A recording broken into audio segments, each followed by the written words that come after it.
चलत बिलो क्यों जब ही कृपाला, विधि के लिखे अंक निज बाला। नर के करयापन बद बाची, हंसे हूँ जान विधि गिरा असाची। सो मन समझ त्रास नहीं मोरे, लिखा बिरंच जरठ मति भोरे।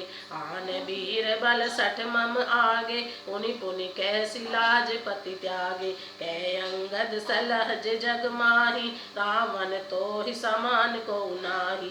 लाजवंत तब सहज सुभाव, निज मुख निज गुण कहसी नकाऊ। सिर अरु शैल कथा चित रही, ताते बार 20 ते कही। सो भुज बल राखे उर घाली, जिते हो सहस बाहु बलि बाली। सुन मति मंद देहि अब पूरा, काटे शीस किसे हो यही सूरा। इंद्र जाल कहूँ कहीं न बीरा, काटे निज कर सकल शरीरा। जरहि पतंग मोह बस, बार बयहि खर वृंद।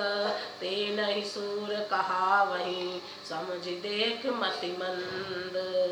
मस्तकों के जलते समय जब मैंने अपने ललाटों पर लिखे हुए विधाता के अक्षर देखे, तब मनुष्य के हाथ से अपनी मृत्यु होना बाँचकर विधाता की वाणी लेख को सत्य जानकर मैं हंसा। उस बात को समझकर स्मरण करके भी मेरे मन में डर नहीं है, क्योंकि मैं समझता हूँ कि बूढ़े ब्रह्मा ने बुद्धि भ्रम से ऐसा लिख दिया है। रे मूर्ख, तू लज्जा और मर्यादा छोड़कर मेरे आगे बार बार दूसरे वीर का बल कहता है। अंगद ने कहा, अरे रावण, तेरे समान लज्जावान जगत में कोई नहीं है। लज्जाशीलता तो तेरा स्वभाव ही है। तू अपने मुंह से अपने गुण कभी नहीं कहता। सिर काटने और कैलाश उठाने की कथा चित्त में चढ़ी हुई थी, इससे तूने उसे 20 बार कहा। भुजाओं के उस बल को तूने हृदय में नहीं टाल छिपा रखा है, जिसने तूने सहस्त्र बाहु बलि और बाली को जीता था। अरे मंदबुद्धि, सुन, अब बस कर। सिर काटने से भी क्या कोई शूरवीर हो जाता है? इंद्र जाल रचने वाले को वीर नहीं कहा जाता, यद्यपि वह अपने ही हाथों अपना सारा शरीर काट डालता है। अरे मंदबुद्धि, समझकर देख, पतंगे मोहवश आग में जल मरते हैं, गधों के झुंड बोझ लाद कर चलते हैं, पर इस कारण वे शूरवीर नहीं कहलाते। अब जनिबत बड़ा हव खल करही, सुन मम बचन मान परिहरही। 10 मुख में न बसीठी आयं, अस विचारी रघुबीर पठायं। बार बार अस कयहि कृपाला, नहीं गजारि जस बदेश काला।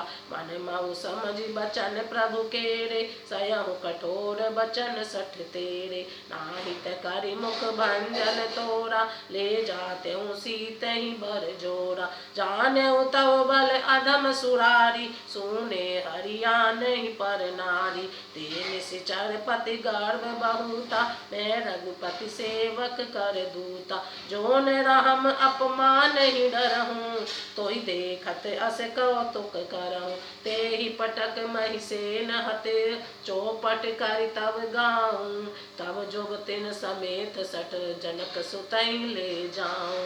अरे दुष्ट, अब बत बड़ा मत कर, मेरा वचन सुन, रविमान त्याग दे। हे दशमुख, मैं दूध की तरह संधि करने नहीं आया हूँ। श्री रघुवीर ने ऐसा विचार कर मुझे भेजा है। कि पालू श्री राम जी बार बार ऐसा कहते हैं कि सियार के मारने से सिंह को यश नहीं मिलता। अरे मूर्ख, प्रभु के उन वचनों को मन में समझकर याद करके ही मैंने तेरे कठोर वचन सहे हैं, नहीं तो तेरे मुंह तोड़कर मैं सीता जी को जबरदस्ती ले जाता। अरे अधम, देवताओं के शत्रु, तेरा बल तो मैंने तभी जान लिया जब तू सोने में पड़ा स्त्री को चुरा लाया। तू राक्षसों का राजा और बड़ा अभिमानी है, परंतु मैं तो श्री रघुनाथ जी के सेवक, सुग्रीव का दूत, सेवक का भी सेवक हूँ। यदि मैं श्री राम जी के अपमान से ना डरूं, तो तेरे देखते देखते ऐसा तमाशा करूं कि तुझे जमीन पर पटक कर तेरी सेना का संहार कर और तेरे गांव को चौपट नष्ट भ्रष्ट करके, अरे मूर्ख, तेरी युवतियों सहित, स्त्रियों सहित जानकी जी को ले जाऊं। प्रेम से बोलो जय श्री राम।